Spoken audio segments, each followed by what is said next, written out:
നമുക്ക് ലിമിറ്റിംഗ് റിയേജൻറ്റിൽ നിന്നുള്ള പ്രോബ്ലം നോക്കാം. ക്വസ്റ്റ്യൻ നോക്കിക്കോളൂ. 50 kilogram of nitrogen gas and 10 kilogram of hydrogen gas are mixed to produce ammonia gas. Calculate ammonia gas formed. Identify the limiting reagent in the production of ammonia in this situation. See, ammonia gas എത്ര produce ചെയ്യണം എന്നുള്ളതാണ് കാണേണ്ടത്. പക്ഷേ ammonia gas എത്ര produce ചെയ്യുന്നുള്ളത് എന്തിനെ depend ചെയ്തിരിക്കുന്നു? Limiting റിയേജൻറ്റിനെ depend ചെയ്യും. അപ്പോൾ അതുകൊണ്ട് ഫസ്റ്റ് ഓഫ് ഓൾ നമ്മൾ കാണേണ്ടത് ലിമിറ്റിംഗ് റിയേജൻ്റ് ആണ്. ലിമിറ്റിംഗ് റിയേജൻറ്റിൻ്റെ ക്വാണ്ടിറ്റി നോക്കിയിട്ട് വേണം നമുക്ക് പ്രൊഡക്റ്റ് എത്രയാണെന്ന് പറയാം. അപ്പോൾ ലിമിറ്റിംഗ് റിയേജൻറ്റ് എങ്ങനെയാണ് കണ്ടുപിടിക്കുക നോക്കാം. അതിനുവേണ്ടി ആദ്യം chemical equation, balance chemical equation for the production of ammonia എഴുതണം from nitrogen and hydrogen. So write the equation N2 plus hydrogen gives ammonia. So 2 nitrogen, 2 NH3 വേണം അപ്പോൾ ഇവിടെ. ഇനി ടോട്ടൽ 6. സോ 6 ഹൈഡ്രജൻ കിട്ടാൻ ഇവിടെ 3. N2 plus 3H2 gives 2 NH3. ഇനി limiting reagent കാണാനായിട്ട് എപ്പോഴും നമ്മൾ ചെയ്യേണ്ടത് ഇക്വേഷനിലുള്ള എമൗണ്ട് മുകളിൽ എഴുതാം. അത് മോളായാലും ഗ്രാമിലായാലും കിലോഗ്രാമിലായാലും എന്തായാലും അങ്ങനെ എഴുതാം. അപ്പോൾ നോക്കൂ, ഇവിടെ കിലോഗ്രാമിലാണ് തന്നേക്കുന്നത്, അതുകൊണ്ട് ഞാനിത് കിലോഗ്രാമിൽ തന്നെ എഴുതുന്നു. ഗ്രാമിലാണ് actually. This is 1 mole of nitrogen. 1 mole of nitrogen means 28 gram of nitrogen ആണ്. ഇൻറ്റു 1000 ചെയ്താൽ നിങ്ങൾക്ക് 28 കിലോ കിട്ടും. അപ്പോൾ ത്രൂ ഔട്ട് ഇക്വേഷനിലുള്ള വെയിറ്റ് 1000 കൊണ്ട് മൾട്ടിപ്ലൈ ചെയ്തിട്ടുള്ളതാണ് ഞാൻ എഴുതിയിട്ടുള്ളത്. ഇവിടെ 3 ഹൈഡ്രജൻ 6 gram ആണ്, 3 moles of hydrogen. So 6 gram ആണ്, 1000 കൊണ്ട് മൾട്ടിപ്ലൈ ചെയ്ത് 6 kilogram എന്ന് മുകളിൽ എഴുതി. ഇനി അമോണിയ 17 gram, 17 into 2 34 gram ആണ്, കിലോഗ്രാമിലേക്ക് കൺവേർട്ട് ചെയ്തു, 34 kilogram. So from this we can understand that 28 kilogram of nitrogen on reaction with 6 kilogram of hydrogen producing 34 kilogram of ammonia. ക്വസ്റ്റ്യനിൽ തന്നിരിക്കുന്നു 50 kilogram നൈട്രജൻ റിയാക്ട്സ് വിത്ത് 10 kilogram hydrogen. അപ്പോൾ 50 kilogram നൈട്രജൻ്റെ wait ഇവിടെ എഴുതി. വിത്ത് 10 kilogram hydrogen ഇവിടെ എഴുതിയിട്ടില്ല, ഞാൻ ഒരു ക്വസ്റ്റ്യൻ മാർക്ക് ഇട്ടിരിക്കുന്നു. എന്തിനാണ് ഇവിടെ ക്വസ്റ്റ്യൻ മാർക്ക് ഇട്ടത്? 28 kilogram നൈട്രജന് 6 kilogram ഹൈഡ്രജനായിട്ട് റിയാക്ട് ചെയ്യാൻ പറ്റുമെങ്കിൽ 50 kilogram ഹൈഡ്രജന് റിയാക്ട് ചെയ്യാൻ പറ്റാവുന്ന ഹൈഡ്രജൻ്റെ എമൗണ്ട് കാൽക്കുലേറ്റ് ചെയ്യാൻ വേണ്ടിയിട്ടാണ്. സോ 28ന് 6 ആണ്. സോ 50ക്ക് നേരത്തെ പറഞ്ഞ ക്രോസ് മൾട്ടിപ്ലിക്കേഷൻ വെച്ചിട്ട് ചെയ്യാം. സോ എത്ര ഹൈഡ്രജനായിട്ട് റിയാക്ട് ചെയ്യാം? So 50 into 6/28. അപ്പോൾ ഇവിടുത്തെ നമ്പർ കിട്ടും 50 into 6 divided by 28. അപ്പോൾ നമുക്കിത് വേണമെങ്കിൽ കട്ട് ചെയ്യാം. ഇവിടെ 3 times, ഇവിടെ 14, ഇനി അഗെയിൻ കട്ട് ചെയ്യുന്നു 7, ഇവിടെ 25, 25 into 3 75. So 75 divided by 7 which is equal to 10.71 kilogram. So നമുക്ക് മനസ്സിലാവും 50 kilogram നൈട്രജന് 10.71 kilogram ഹൈഡ്രജൻ വരെ റിയാക്ട് ചെയ്യാൻ പറ്റും. 10.71 kilogram. പക്ഷേ ക്വസ്റ്റ്യൻ തന്നിരിക്കുന്നത് 10 kilogram ഹൈഡ്രജൻ എന്നാണ്. അപ്പോൾ 10 kilogram തന്നിട്ടുള്ളൂ, പക്ഷേ 10.71 വരെ റിയാക്ട് ചെയ്യാൻ പറ്റും. അപ്പോൾ 10 കംപ്ലീറ്റ് ആയിട്ട് കൺസ്യൂം ചെയ്യും. 10 kilogram ഹൈഡ്രജനും കംപ്ലീറ്റ് ആയിട്ട്, ഹൈഡ്രജൻ 10 kilogram ഉള്ളൂ, 10.7 വരെ റിയാക്ട് ചെയ്യാവുന്നതുകൊണ്ട് 10 kilogram ഹൈഡ്രജനും റിയാക്ട് ചെയ്യും. 10 kilogram ഹൈഡ്രജൻ റിയാക്ട് ചെയ്യേണ്ടത് പറഞ്ഞു കഴിഞ്ഞാൽ എന്താണ്? ഈ രണ്ടെണ്ണത്തിൽ ഇത് കംപ്ലീറ്റ് ആയിട്ട് റിയാക്ട് ചെയ്യുന്നു, ഹൈഡ്രജൻ കംപ്ലീറ്റ് ആയിട്ട് റിയാക്ട് ചെയ്യുന്നു. So the limiting reagent is hydrogen. Complete ആയിട്ട് കൺസ്യൂം ചെയ്യുന്നതാണ് limiting reagent. So hydrogen is the limiting reagent. ഇനി പ്രൊഡക്റ്റിൻ്റെ എമൗണ്ട് ഡിസൈഡ് ചെയ്യുന്നത് ലിമിറ്റിംഗ് റിയേജൻ്റ് ആണ്. അപ്പോൾ 10 kilogram ഹൈഡ്രജൻ ഇവിടെ ഉണ്ടായിരുന്നെങ്കിൽ എത്ര കിലോഗ്രാം അമോണിയ കിട്ടും എന്നുള്ളതാണ്. 10 kilogram ഹൈഡ്രജൻ റിയാക്ട് ചെയ്ത് കഴിഞ്ഞാൽ എത്ര കിലോഗ്രാം അമോണിയ കിട്ടും? 6 kilogram ഹൈഡ്രജൻ റിയാക്ട് ചെയ്ത് കഴിഞ്ഞാൽ 34 kilogram അമോണിയ കിട്ടൂല. 6 kilogram ഹൈഡ്രജൻ റിയാക്ട് ചെയ്ത് കഴിഞ്ഞാൽ 34 kilogram അമോണിയ കിട്ടുന്നു. അങ്ങനെയാണെങ്കിൽ 10 kilogram ഹൈഡ്രജൻ റിയാക്ട് ചെയ്ത് കഴിഞ്ഞാൽ എത്ര കിലോഗ്രാം അമോണിയ ഫോം ചെയ്യും? ഇതേ ക്രോസ് മൾട്ടിപ്ലിക്കേഷൻ പോലെ ചെയ്യാം. So 6 gives 34. So 10 gives how much? 10 into 34 divided by 6 which is equal to 170/3 equal to 56.6 kilogram. So the amount of ammonia formed by the reaction between 50 kilogram of nitrogen and 10 kilogram of hydrogen is 56.6. ഇതിൽ 10 kilogram hydrogen complete ആയിട്ട് react ചെയ്യും, പക്ഷേ 50 kilogram nitrogen complete ആയിട്ട് react ചെയ്യില്ല, കുറച്ച് ബാക്കി ഉണ്ടാവും. ഈ പ്രോബ്ലം നന്നായിട്ട് ചെയ്ത് പഠിക്കുക. ഇതും എക്സാമിന് ചോദിച്ചിട്ടുള്ളതാണ്. ഇനി നമുക്ക് ഡിസ്കസ് ചെയ്യാനുള്ളത് റിയാക്ഷൻസ് ഇൻ സൊല്യൂഷൻസ് ആണ്. സൊല്യൂഷൻ എന്താണെന്നറിയാലോ? ഒരു സൊല്യൂട്ട് സോൾവെൻറ്റിൽ ഡിസോൾവ് ചെയ്ത് കഴിഞ്ഞാൽ സൊല്യൂഷൻ ഉണ്ടാവും. For example, when sugar is dissolved in water, sugar solution is formed. അതിൽ വാട്ടറിനെ നമുക്ക് സോൾവെൻറ്റ് എന്ന് വിളിക്കാം, ഷുഗറിനെ സൊല്യൂട്ട് എന്ന് വിളിക്കാം. കെമിസ്ട്രി ലാബിൽ റിയാക്ഷൻസ് ക്യാരി ഔട്ട് ചെയ്യുന്നത് മിക്കതും സൊല്യൂഷൻ സ്റ്റേറ്റിലാണ്. Most of the reactions in the laboratory are carried out in solution state.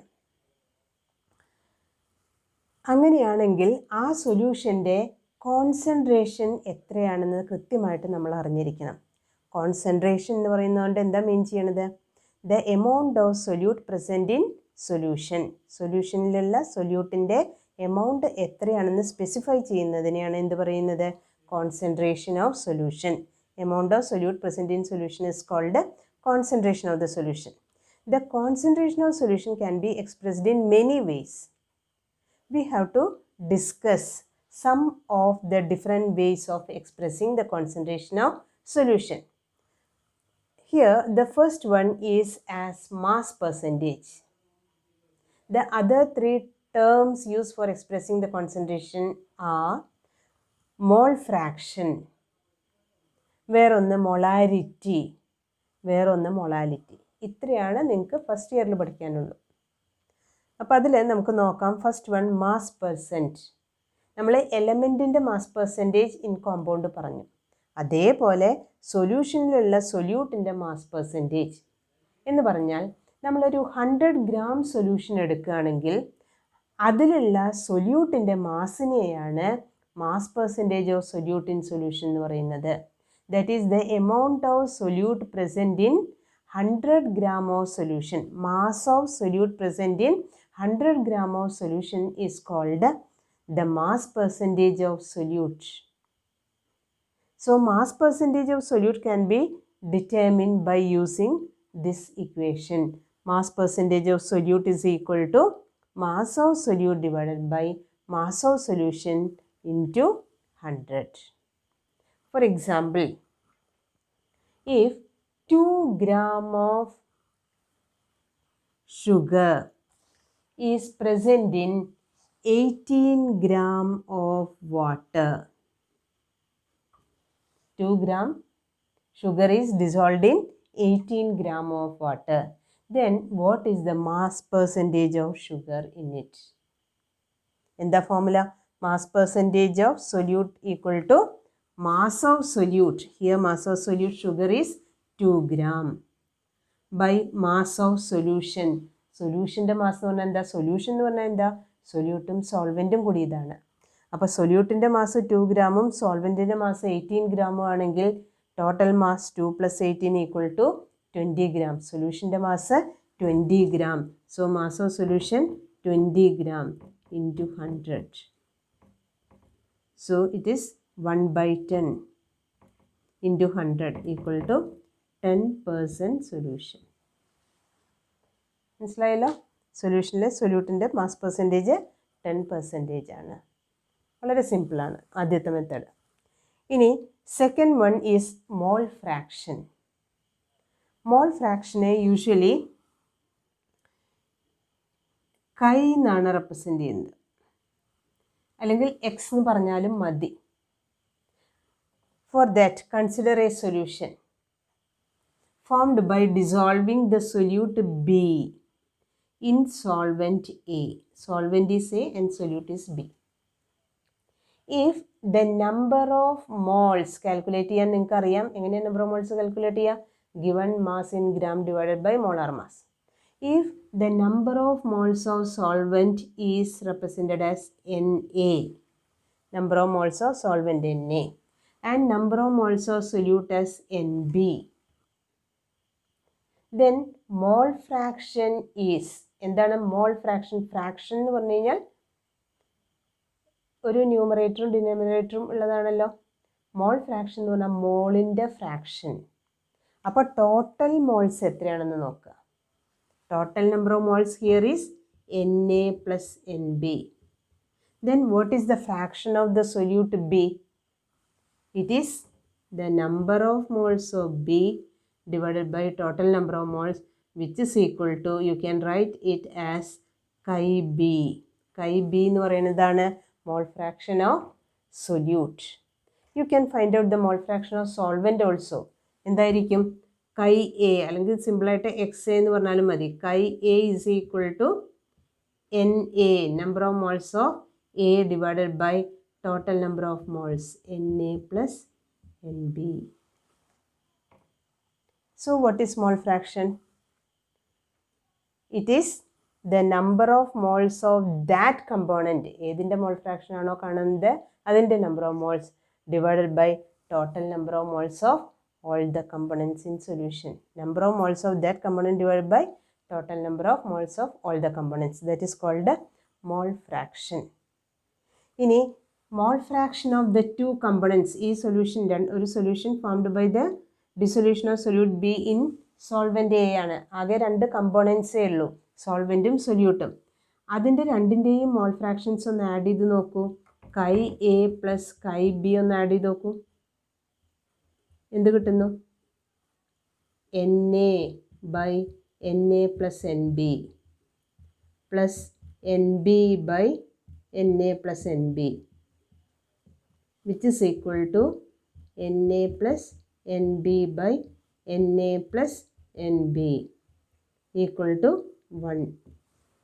That means the total mole fraction of all the components in a solution is always equal to 1. Total mole fraction of all the components in a solution is always equal to 1. So if a solution contains only two components, such a solution is called a binary solution. So if you know the mole fraction of one component, you can easily find out the mole fraction of the other. എങ്ങനെയാണത്? If XA is known, how can we find out XB? 1 minus XA. So വളരെ സിമ്പിളാണ് മോൾ fraction എന്ന് പറയുന്നത്. Fraction of number of moles, that is called mole fraction. Clear അല്ലേ? ഇനി next term that you have to study is molarity. Is the number of moles of solute present in 1 liter of solution. ഒരു litre solution നമ്മൾ എടുക്കുമ്പോൾ അതിലുള്ള number of moles of solute എന്ന് പറയുന്ന പേരാണ് molarity. Molarity is the number of moles of solute present in 1 litre of solution. So molarity കാണാനുള്ള formula, molarity എപ്പോഴും represent ചെയ്യുന്നത് ക്യാപിറ്റൽ എം എന്നുള്ള സിമ്പൽ കൊണ്ടാണ്. Molarity equal to number of moles of solute divided by volume of solution in liters. For example, if we have 10 liters of solution and if the number of moles present in it is 2, what is its molarity? Number of moles of solute is 2 and volume is 10 liters. So molarity is 2 by 10 equal to 0.2. So molarity is the number of moles of solute present in 1 liter of solution. So to get the number of moles in 1 liter, divide the number of moles of solute with the volume of solution in liters. അപ്പോൾ ഈ formula മറക്കരുത്. Molarity number of moles of solute divided by volume of solution in litres. ഇതാണ് ഒരു formula. ഇനി number of moles of solute കാണാനുള്ള formula നിങ്ങൾക്ക് അറിയാലോ. നോക്കൂ, സൊല്യൂട്ടിൻ്റെ മാസ് W ആണെന്ന് വിചാരിക്കും. എപ്പോഴും മാസ് W എന്ന് കാണിക്കും. സൊല്യൂട്ട് ഇപ്പോൾ ഒരു സൊല്യൂഷനിൽ ഒരു സൊല്യൂട്ടും സോൾവെൻറ്റും ഉണ്ടെങ്കിൽ സോൾവെൻറ്റിനെ എപ്പോഴും 1 സൊല്യൂട്ടിനെ 2 എന്നുള്ള നമ്പർ കൊണ്ടാണ് റെപ്രസെൻറ്റ് ചെയ്യുക. So if W2 is the mass of solute in gram, how will you find out its number of moles? Just divide with its molar mass. W2 by M2 will give you the number of moles of solute. ഇനി if V is the volume in milliliter, അതിൻ്റെ volume, സൊല്യൂഷൻ്റെ volume milli ലിറ്ററിൽ VmL ആണെന്ന് വിചാരിക്കൂ. How will you convert it into liters? Just divide with 1000. Now this is the volume in liters. If V is the volume in milliliter, to get the volume in liters, divide with 1000. Then molarity M equal to number of moles of solute divided by volume of solution in liters. നിങ്ങൾക്ക് എഴുതാം, volume of solution in liters is V by 1000, which is equal to W2 by M2 into 1000 divided by V. This is another formula for finding molarity. ടെക്സ്റ്റിൽ ഇങ്ങനെ കൊടുത്തിട്ടില്ല, പക്ഷെ അത് നിങ്ങൾക്ക് പഠിച്ചാൽ നല്ലതാണ്. Here W2 is the mass of solute in gram. Mass of solute in gram. M2 is its molar mass 1000 and V is the volume of solution in milliliter. ഇവിടെ ലിറ്ററിലാണ് പറയുന്നതെങ്കിലും 1000 കൂടെ ഉണ്ടെങ്കിൽ എന്തായിരിക്കും? It is the volume in milliliter. So molarity equal to W2 by M2 into 1000 divided by V. അപ്പോൾ ഇതും കൂടി പഠിച്ചാൽ നല്ലതായിരിക്കും. ടെക്സ്റ്റിൽ കൊടുത്തിട്ടുള്ള ഫോർമുല ഇത് മാത്രമാണ്. Clear? So this is the third term used for expressing the concentration of solution, and last term is molality. മൊളാലിറ്റിയും ഇതേപോലെ തന്നെ, മൊളാലിറ്റിക്കുള്ള സിമ്പിൾ എന്ന് പറയുന്നത് സ്മോൾ എം ആണ്. മൊളാലിറ്റി എന്ന് പറഞ്ഞാൽ it is the number of moles of solute present in 1 kilogram of solvent. 1 kilogram സോൾവെൻറ്റിൽ present ആയിട്ടുള്ള number of moles of solute, അതിന് പറയുന്ന പേരാണ് molality. Molality is the number of moles of solute present in 1 kilogram of solvent. So if 2 moles is present in 2 kilogram, what is its molality? 2 kilogram of solvent. So divide the number of moles of solute with the mass of solvent in kilogram. Mass of solvent in kilogram. Solvent in kilogram. Molality small m is equal to number of moles of solute divided by mass of solvent in kilogram. So if 2 moles is present, 2 moles of solute is present in 2 kilogram of solvent, what is its molality? It is equal to 1. So molality can be calculated by using this formula. ഇനി ഇതേപോലെ നമുക്കൊരു formula ഉണ്ടാക്കാൻ പറ്റും. Number of മോൾസിന് same formula W2 by M2. And instead of volume ഇവിടെ തരുന്നത് എന്തായിരിക്കും? Mass of solvent ആണ്. സോൾവെൻ്റ് എപ്പോഴും 1 ആണ് റെപ്രസെൻ്റ് ചെയ്യുക, മാസിനെ W എന്നാണ് റെപ്രസെൻ്റ് ചെയ്യുക. So W1 is the mass of solvent. Usually സോൾവെൻറ്റിൻ്റെ മാസ് ഗ്രാമിൽ തരികയാണെങ്കിൽ അതിനെ നമുക്ക് കിലോഗ്രാമിലേക്ക് കൺവേർട്ട് ചെയ്യാൻ 1000 കൊണ്ട് ഡിവൈഡ് ചെയ്താൽ മതി. So this is the formula for finding molality small m equal to W2 by M2 by W1 by 1000 can be written like this. W2 by M2 into 1000 divided by W1. ഈ ഫോർമുലയും കൂടി പഠിച്ചാൽ നല്ലതാണ്. Where W2 is the mass of solute in gram, M2 is its molar mass, W1 is the mass of solvent in gram. Mass of solvent in gram. അപ്പോൾ ഇത്രയും ഫോർമുലയും കൂടി പഠിച്ചു കഴിഞ്ഞാൽ നിങ്ങൾക്ക് 4 തരത്തിൽ സൊല്യൂഷൻ്റെ കോൺസെൻട്രേഷൻ എക്സ്പ്രസ് ചെയ്യാനുള്ള കാര്യങ്ങൾ മനസ്സിലായി. ഇനി ഇതിന്ന് കുറച്ച് പ്രോബ്ലം കൂടിയും ചെയ്താൽ മതി. Calculate the molarity of NaOH in the solution prepared by dissolving 4 gram in enough water to form 250 ml of solution. അപ്പോൾ 4 gram സോഡിയം ഹൈഡ്രോക്സൈഡ് എന്ന് പറയുന്ന സൊല്യൂട്ട് വാട്ടറിൽ ഡിസോൾവ് ചെയ്യുന്നു. ടോട്ടൽ ഫോം ചെയ്ത സൊല്യൂഷൻ്റെ വോള്യൂം ഗിവൺ ആണ് 250 ml. അപ്പോൾ അതിൻ്റെ മൊളാരിറ്റി കാണാൻ.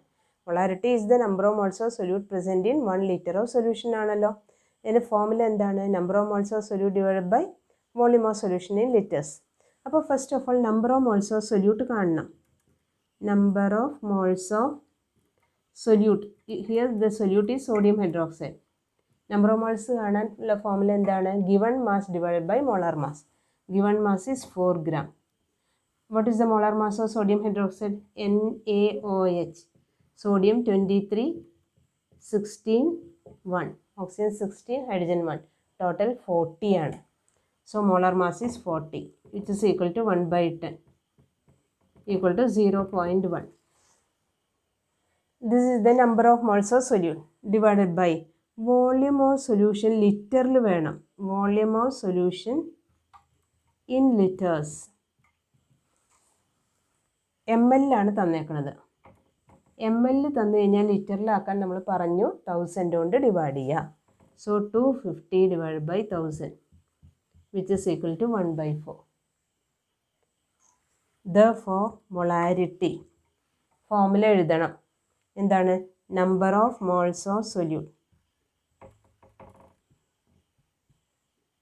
Divided by volume of solution in litres. Volume of solution in litres equal to number of moles of solute കണ്ടു 0.1 divided by 1/4 is the volume of solution in liters, equal to 0.1 into 4/1 equal to 0.4. Answer ആയി. അല്ലെങ്കിൽ ഞാൻ നിങ്ങൾക്ക് തന്നിട്ടുള്ള മറ്റേ formula ഉപയോഗിച്ച് ചെയ്യാം. എന്താ formula? m is equal to W2/m2 into 1000 divided by V. W2 mass of solute 4, molar mass 40 into 1000 divided by, here volume is in ml, so it is 250. 4 times 4/40, 10, 4/10, 0.4. നോക്കൂ, സെയിം ആൻസർ തന്നെ കിട്ടി. അപ്പോൾ നമ്മൾ ചെയ്തത് കറക്റ്റാണ്. See the next problem. The density of 3 molar solution of sodium chloride is 1.25 gram per milliliter. Calculate the molality of solution. ഇപ്പോൾ ഇവിടെ നോക്കൂ, മൊളാലിറ്റി ആണ് കാൽക്കുലേറ്റ് ചെയ്യാൻ പറഞ്ഞേക്കുന്നത്. നമുക്കറിയാം മൊളാലിറ്റി പറഞ്ഞാൽ number of moles of solute present in 1 kilogram of solvent. അപ്പോൾ സോൾവെൻറ്റിൻ്റെ mass in കിലോഗ്രാമും വേണം, നമ്പർ ഓഫ് മോൾസ് ഓഫ് സൊല്യൂട്ടും വേണം. അതിന് തന്നിട്ടുണ്ട് 3 molar സൊല്യൂഷൻ. എന്താണ് 3 molar സൊല്യൂഷൻ എന്ന് പറഞ്ഞാൽ? Number of 3 moles of solute is present in 1 liter of solution. അപ്പോൾ number of moles കിട്ടിക്കഴിഞ്ഞു. Number of moles is 3 moles. ഏതാ solute? Sodium chloride. Sodium chloride എന്നുള്ള സൊല്യൂട്ട് 3 moles ഉണ്ട്. അപ്പോൾ number of moles of solute നമുക്ക് കിട്ടിക്കഴിഞ്ഞു. ഇനി വേണ്ടത് mass of solvent in kilogram മാത്രം മതി. അതിനെ നമുക്ക് നേരിട്ട് മാസ് ഓഫ് സോൾവെൻറ്റ് തന്നിട്ടില്ല. 3 molar സൊല്യൂഷൻ എന്ന് പറഞ്ഞു കഴിഞ്ഞാൽ സൊല്യൂഷൻ്റെ വോള്യം അറിയാം. 3 moles present in 1 liter of solution. 1 litre solution നമ്മുടെ കയ്യിലുണ്ട്. അതായത് വോള്യം ഓഫ് സൊല്യൂഷൻ നമുക്കറിയാം 1000 ml ആണ്. Density is also given 1.25 gram per milliliter. Density of solution ആണ്. എന്താണ് ഡെൻസിറ്റി ഓഫ് സൊല്യൂഷൻ എന്ന് പറഞ്ഞു കഴിഞ്ഞാൽ? Mass of solution by volume of solution ആണ്. Density of solution is mass of solution by volume of solution. Density 1.25 ആണ്. Mass of solution അറിയില്ല, നമുക്ക് കാണണം. വോള്യം ഓഫ് സൊല്യൂഷൻ തന്നിട്ട് 1000 ml. 1 liter സൊല്യൂഷനാണ്, അത് 1000 ml ആണെന്ന് നമുക്കറിയാം. ഡെൻസിറ്റിയുടെ unit gram per milliliter ആയ കാരണം ഇവിടെ വോള്യം നമ്മൾ മില്ലി ലിറ്ററിൽ തന്നെ എടുക്കുന്നു. അപ്പോൾ മില്ലി ലിറ്ററിൽ എഴുതി. So 1.25 equal to mass of solution by 1000. Therefore mass of solution equal to 1.25 into 1000 equal to 1250 gram ആണ് മാസ് ഓഫ് സൊല്യൂഷൻ. നമുക്ക് സൊല്യൂഷൻ്റെ മാസ് അല്ല വേണ്ടത്, നമുക്ക് വേണ്ടത് സോൾവെൻറ്റിൻ്റെ മാസ്സാണ്. സൊല്യൂഷൻ സോൾവെൻറ്റും സൊല്യൂട്ടും കൂടിയതാണ്. സൊല്യൂഷൻ്റെ മാസിൽ നിന്നും സൊല്യൂട്ടിൻ്റെ മാസ് മൈനസ് ചെയ്ത് കഴിഞ്ഞാൽ നമുക്ക് എന്ത് കിട്ടും? സോൾവെൻറ്റിൻ്റെ മാസ് കിട്ടും. അതാണ് നമുക്ക് വേണ്ടത്. അപ്പോൾ mass of solution mass of solute minus ചെയ്താൽ മതി. അപ്പോൾ നമുക്ക് സൊല്യൂട്ടിൻ്റെ മാസ് എത്രയാണെന്ന് അറിയണം. സൊല്യൂട്ടിൻ്റെ മാസ് അറിയില്ല, സൊല്യൂട്ടിൻ്റെ നമ്പർ ഓഫ് മോൾസേ നമുക്കറിയുള്ളൂ. നമുക്കറിയാം number of moles of solute എന്ന് പറഞ്ഞു കഴിഞ്ഞാൽ എന്താണ്? Given mass of solute divided by molar mass അല്ലേ? അതാണ് ഫോർമുല. നമ്പർ ഓഫ് മോൾസ് കാണാനുള്ള formula given mass divided by molar mass ആണ്. സൊല്യൂട്ട് സോഡിയം ക്ലോറൈഡ് ആയ കാരണം അതിൻ്റെ മോളാർ മാസ് നമുക്ക് കാൽക്കുലേറ്റ് ചെയ്യാം. NaClൻ്റെ 23 + 35.5 ഈക്വൽ ടു 58.5 ആണ്. സബ്സ്റ്റിറ്റ്യൂട്ട് ചെയ്യാം. 3 moles equal to mass of solute divided by molar mass 58.5. അപ്പോൾ mass of solute is equal to 3 × 58.5 equal to 175.5 gram. So this is the mass of solute. Mass of solution നമ്മളിവിടെ കണ്ടു കഴിഞ്ഞു. ഈ mass of സൊല്യൂഷനിൽ നിന്ന് mass of solute minus ചെയ്ത് കഴിഞ്ഞാൽ mass of solvent നമുക്ക് കിട്ടി. 1250 മൈനസ് 175.5 ഈക്വൽ ടു 1074.5 ഗ്രാം എന്നാണ് നമുക്ക് കിട്ടിയത്. നമുക്ക് മൊളാലിറ്റി കാണാൻ mass of solvent in kilogram ആണ് വേണ്ടത്. അപ്പോൾ ഇതിനെ കിലോഗ്രാം ആക്കാൻ 1000 കൊണ്ട് ഡിവൈഡ് ചെയ്യുന്നു. So what you get is 1.0745 kilogram സോൾവെൻറ്റിൻ്റെ മാസ്. ഇനി മൊളാലിറ്റി കാണാൻ വളരെ സിമ്പിളാണ്. Molality equal to number of moles of solute divided by mass of solvent in kilogram. So number of moles of solute 3, mass of solvent in kilogram 1.0745 kilogram. Divide ചെയ്യുമ്പോൾ what you get is 2.79 molal. Molality എന്ന് കാണിക്കാൻ small M ആണ് എഴുതേണ്ടത്. 2.79 molal. അപ്പോൾ ഇത് നന്നായി നോക്കി ചെയ്ത് പഠിക്കുക. ഇനി ഇതിലെ ലാസ്റ്റ് ടോപ്പിക് ഡൈല്യൂഷൻ ഫോർമുല. നമ്മൾ ലാബിൽ ആസിഡൊക്കെ ഫോർ എക്സാമ്പിൾ പർച്ചേസ് ചെയ്യുമ്പോൾ ഹൈ കോൺസെൻട്രേഷനിലുള്ളതായിരിക്കും. പക്ഷേ പലപ്പോഴും നമുക്ക് ഡൈല്യൂട്ട് സൊല്യൂഷൻ, കോൺസെൻട്രേഷൻ കുറഞ്ഞ സൊല്യൂഷൻസ് ആവും ആവശ്യം വരിക. ആ സമയത്ത് ഈ കോൺസെൻട്രേറ്റഡ് സൊല്യൂഷൻ റിക്വയേർഡ് കോൺസെൻട്രേഷനിലേക്ക് നമുക്ക് വേറൊരു മൊളാരിറ്റിയിലേക്ക് മാറ്റേണ്ടതായിട്ട് വരും. അതിനുവേണ്ടി ഉപയോഗിക്കുന്ന ഫോർമുലയാണ് M1V1 = M2V2. ഒരു എക്സാമ്പിളായിട്ട് നമ്മൾ പറയുന്നത് 10 മോളാർ സൾഫ്യൂരിക് ആസിഡാണ് നമ്മുടെ കയ്യിലുള്ളത്. നല്ല കോൺസെൻട്രേഷൻ ഉണ്ട്. 10 മോളാർ സൊല്യൂഷൻ ഉണ്ട്. നമുക്കത് 5 മോളാർ ആക്കി മാറ്റണം. 5 മോളാർ സൊല്യൂഷൻ ആക്കിയിട്ട് മാറ്റണം. മൊളാരിറ്റി 10ൽ നിന്നും 5 ആക്കി മാറ്റണം. നമുക്ക് ആവശ്യമുള്ളത് 20 ലിറ്ററാണ്. അങ്ങനെയാണെങ്കിൽ എത്ര 10 മോളാർ സൾഫ്യൂരിക് ആസിഡ് ഡൈല്യൂട്ട് ചെയ്യണം എന്നുള്ളതാണ് ക്വസ്റ്റ്യൻ. അപ്പോൾ നമ്മൾ 10 ഇൻറ്റു അതാണ് നമ്മുടെ ബിഫോർ ഡൈല്യൂഷനുള്ള കോൺസെൻട്രേഷൻ. അപ്പോഴത്തെ വോള്യൂം, എത്ര വോള്യൂം നമ്മൾ എടുക്കണം അത് നമ്മൾ കാൽക്കുലേറ്റ് ചെയ്യണം. ഇനി ആഫ്റ്റർ ഡൈല്യൂഷൻ നിങ്ങൾക്ക് കിട്ടുന്നത് 5 മോളാറാണ്. സൊല്യൂഷൻ 5 മോളാറാണ്. ആൻഡ് അതിൻ്റെ വോള്യൂം എന്ന് പറയുന്നത് 20 ലിറ്റേഴ്സാണ്. അങ്ങനെയാണെങ്കിൽ എത്ര വോള്യൂം എടുത്ത് ഡൈല്യൂട്ട് ചെയ്യണം? V1 = 5 × 20 / 10. That is 10 litre. 10 molar 10 litre dilute ചെയ്ത് നമുക്ക് 5 മോളാർ സൊല്യൂഷൻ 20 ലിറ്റേഴ്സ് ഉണ്ടാക്കാനായിട്ട് സാധിക്കും. ഇനി വേറൊരു എക്സാമ്പിളായിട്ട് ഇതേ സൊല്യൂഷൻ, ഇതേ ആസിഡ് 10 മോളാർ എത്ര വോള്യൂം എടുക്കണം? നമുക്ക് ഫൈനലി കിട്ടേണ്ട കോൺസെൻട്രേഷൻ 1 മോളാർ ആണെന്ന് വിചാരിക്കൂ. നമുക്ക് പ്രിപ്പയർ ചെയ്യേണ്ടത് 20 ലിറ്റേഴ്സ് തന്നെ. അങ്ങനെയാണെങ്കിൽ ഇവിടുത്തെ വോള്യൂം എത്രയായിരിക്കും? എത്ര വോള്യൂം കോൺസെൻട്രേറ്റഡ് സൊല്യൂഷൻ എടുത്ത് ഡൈല്യൂട്ട് ചെയ്യണം? V1 = 1 × 20/10 = 2 liters.